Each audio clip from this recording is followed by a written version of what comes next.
Hello, friends. Hello, fiends. I just had this thought for some reason that arose, and it was about this movie that was a free YouTube movie that I watched called This Beautiful Fantastic. And in the movie, there's a gardener, and he talks about his garden to the main character. And I don't remember the full quote, but he mentions that a good garden has something like, quote, well-ordered chaos, not to be confused with calamity, unquote. So this well-ordered chaos, not to be confused with calamity, was been on my mind as I've been considering the dance between chaos and order in life. And while I don't want to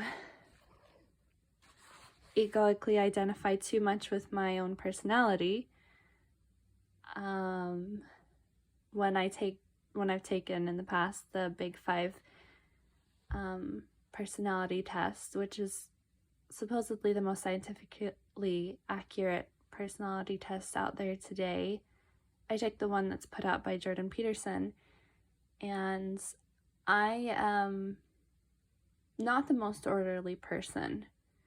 I think, in fact, I would be very unorderly if it weren't for my somewhat high disgust sensitivity when it comes to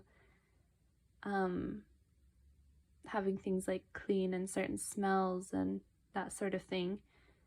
In fact, I feel sometimes more comfortable amidst a bit of what it said in the movie, well-ordered chaos, right?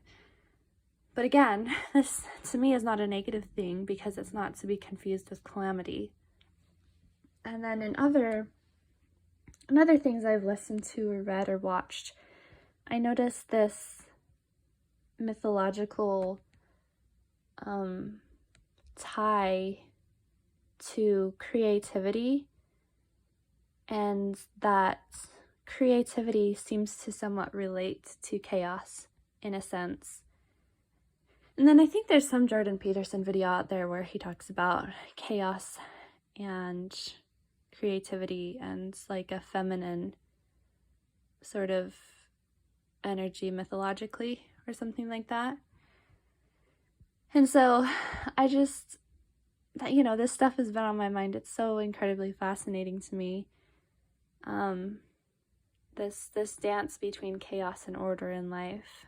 And whenever there's sort of creative projects underway, sometimes they can feel chaotic in the sense that you're focusing on that project at sort of the standstill or perhaps expense of other things that could be getting done.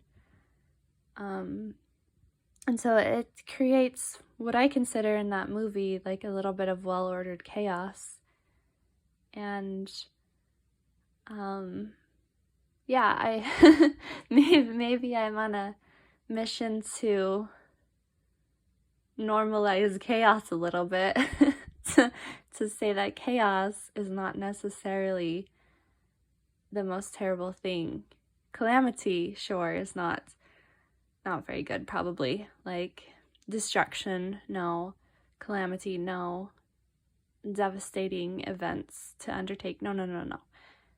But when I think of this chaos kind of creative energy, I think of an artist maybe like getting paints all over the place, or somebody working on some project and they're cutting things out and there's little paper clippings everywhere. There's a sense of chaos in that, with creativity as well. And I think that's something to be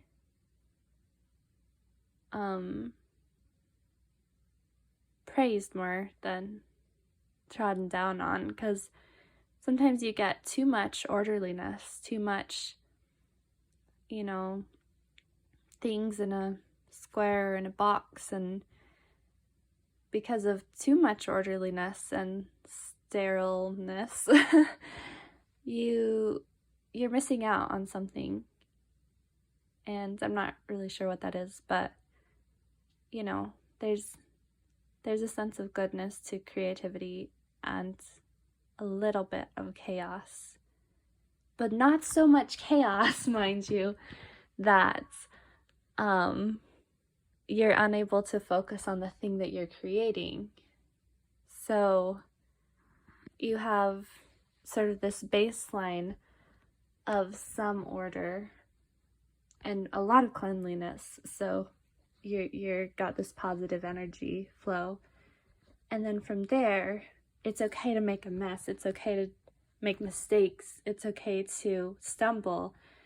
And that is the chaos in the well-ordered chaos they might be talking about. And that creates life, that creates beauty. That is something to look forward to, IMO. That's all I got for you right now. Thank you.